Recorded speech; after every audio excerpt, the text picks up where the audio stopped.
শুভেন্দু অধিকারী একজন নিজে পাকিস্তানি হয়ে অবৈধ অনুপ্রবেশকারী হয়ে যে তার মাকে বিক্রি করে দিতে বাবার তুল্য মানুষকে তাকে গরু পাচার ফাচার এসব ভাবতে গরু পাচার তার বাবার কি তার জন্য আইন আছে। মা আমাদের কাকিমা তিনি একটি অপরাধ করে ফেলেছেন, অপরাধ করেছেন। শুভেন্দুর মতো একটা কুলাঙ্গার জন্ম নেওয়ার পরে তিনি বুঝতে পারেননি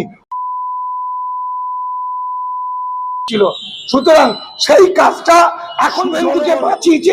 আমার গাড়িতে চলে, আমার গাড়ি বুলেট প্রুফ মানে একটা বাবার জিনিস, মানে ভারতবর্ষে একটা অবৈধ অনুপ্রবেশকারী ঢুকে সেখানে মন্ত্রী হয়ে বুলেট প্রুফ গাড়ি। শুভেন্দু ওখানে হিন্দুত্ব জায়গা থেকে বাঙালিকে জাগিয়ে কোন একটি রাজনৈতিক দল তারা হয়তো বলবে এটা যুক্তিপূর্ণ নয়, তার কারণ এটা আইনের পথে চলবে ইত্যাদি ইত্যাদি, কিন্তু আমি বলবো এটা ঠিক করেছে, কারণ বাঙালি জেগে গেছে। এবং যারা যারা শুভেন্দুর গাড়ি ভাঙচুর করেছে মেরেছে, আমাদের উচিত ছিল জয় বাংলা বলে তাদের গলার মালা দেওয়া, সেটা আমরা করিনি, আমাদের করা দরকার।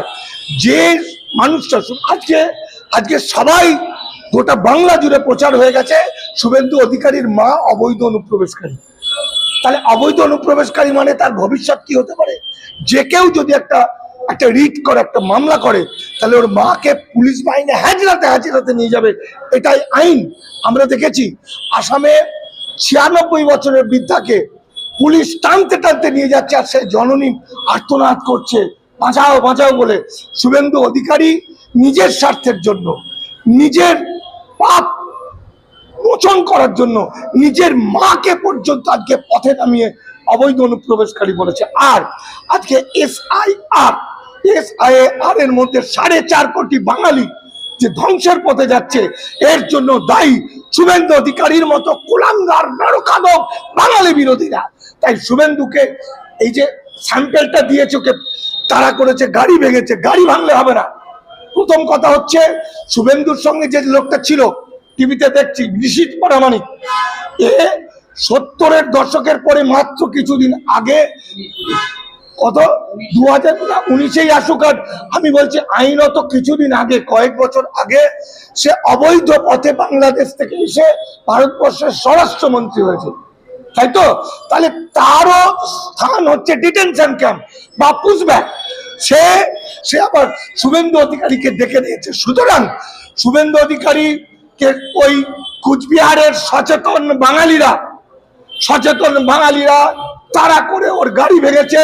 এবার বাংলাতে ওর বাড়ির সামনে সচেতন বাঙালি ওদেরকে এমন পেটাবে, এমন মারবে, শুভেন্দু অধিকারীর বাঙালি বিরোধিতা, বাঙালির বেইমানি করা চিরকালের জন্য বুঝে যাবে।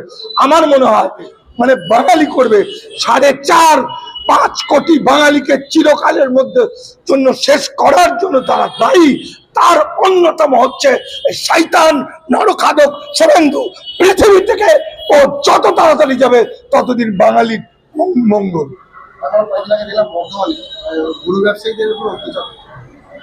সেটা আমি অবাক হয়ে যাচ্ছি, ভারত পশ্চিমবঙ্গ সরকার এখনো পর্যন্ত পারিজাত নাকি এক ধাপবাজ, সে আসলে একটা জোকার।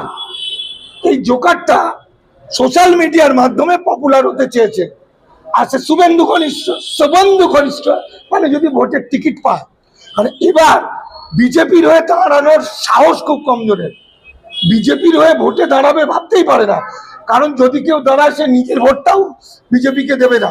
ও বেটা সোশ্যাল মিডিয়ার মাধ্যমে পপুলার হয়ে একটা টিকিট চাইছে, অথবা ওই যে দুর্গাপুর আসানসোল অঞ্চলে ওটা কোলিয়ারি বেল্ট, ওটা ডনদের জায়গা, ও একটা ডন হতে চাইছে। ও একটা জোকার হয়ে গেছে, একটা জোকার। যে মানুষ তার বাবার মতো মানুষকে, বয়োজ্যেষ্ঠ মানুষদের অপমান করে, আজকে বাঙালিরা তো ভুলে গেছে বয়স্ক মানুষকে প্রণাম করা, সেটা নেই বাদ দিলি। এই যে মেট্রোতে বয়স্ক মানুষ বসে আছে, ইয়ং ছেলেরা তার সিট দখল করে বসে, সেটাও নয় বাদ দিলাম।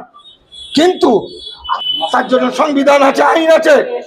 যেভাবে ওই বদমাইশ বামুন, আমি বামুন মানে খারাপ বলছি না, কিন্তু যতগুলো খারাপ তার বেশিটা বামুন।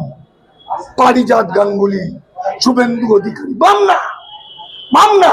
সে আমার এক সিনিয়র নাগরিক, তার সঙ্গে কয়েকজন ছিল, তাদেরকে মানসিকভাবে শারীরিকভাবে টর্চার করেছে, তাদেরকে ছিনতাই করেছে। আসলে জোকারটা ছিনতাইবাজ। আমি অবাক হয়ে যাচ্ছি, আজও সোশ্যাল মিডিয়ায় সাধারণ মানুষকে ভেউ ভেউ করে বলতে হচ্ছে কেন তাকে কেন গ্রেপ্তার করা গেল না। কলকাতা পুলিশ, পশ্চিমবঙ্গ পুলিশ এত অপদার্থ কবে থেকে হলো? আজও কেন ওকে ধরা হলো না?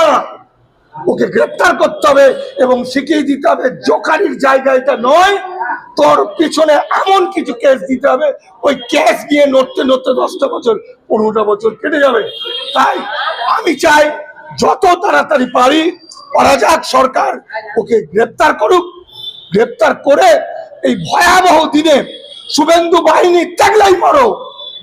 আমাদের বাসন্তী একটি ছেলে সাবির, এই ছেলেটি হরিয়ানায় গেছিল, তাকে গোরক্ষক বাহিনী পিটিয়ে মেরেছে। বহু জায়গায় গোরক্ষক বাহিনী পিটিয়ে মেরেছে। আসুন এবার গোরক্ষক বাহিনী পশ্চিমবঙ্গে, তাদের আমরা পিটিয়ে মারি। সে হিন্দু হোক, মুসলমান হোক, বাঙালি মানুষ, গোরক্ষক বাহিনী যে উচ্ছৃঙ্খল, আসুন আমরা সমবেতভাবে পিটিয়ে মারি। তারপর দেখবো আইন কার সঙ্গে থাকে কি না থাকে। আমি এর চেয়ে আরেকটু মারাত্মক বলি, আমরা সবাই জানি ৭১-এর মুক্তিযুদ্ধের সময় মুসলমানরা হিন্দুদের মেরেছে, কেটেছে, আর হিন্দুরা এখানে এখনো পালিয়ে এসে বলে মুসলমানরা মেরেছে। মুসলমান মানে শেষ, মানে মুসলমান ওখানে টিকতেই পাচ্ছি না।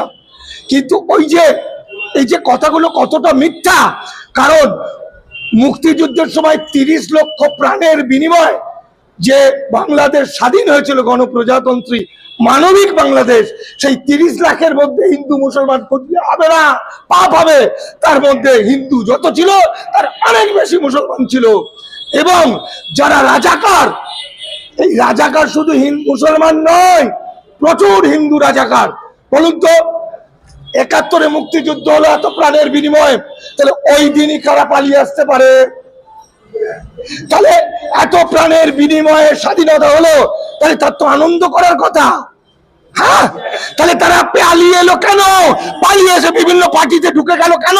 সেই রাজাকার বাহিনী আজকে অনেক আছে বিজেপির নেতা, আগে ছিল সিপিএম, কংগ্রেস, বিভিন্ন পার্টিতে, আজকে তারা বিজেপির নেতা। আসলে ওদের সরকার, আজকের কেন্দ্রীয় সরকার, এরা হলো পৃথিবীর মধ্যে সব। আর দেশভাগে বলি হওয়া মানুষ যারা জানে না, রাতারাতি দেশভাগ হয়ে গেল, সেই সাধারণ মানুষগুলো তাদেরকে ডেকে নিয়ে এসে তাদের দিয়ে রাস্তাঘাট ব্রিজ বানিয়ে ভারতের উন্নয়ন করে নিয়ে এখন বলছে তোদের দায় আমরা নেব না, তোদেরকে আমরা দাস শ্রমিক বানাবো। ফলে এদের যত তাড়াতাড়ি ঘরে ঘরে, এই যে তৌহিদি জনতার পক্ষে মিটিং করতে এলাম, যত তাড়াতাড়ি মানুষ জানবে, যত তাড়াতাড়ি মানুষ পথে বেরোবে, ততই মঙ্গল।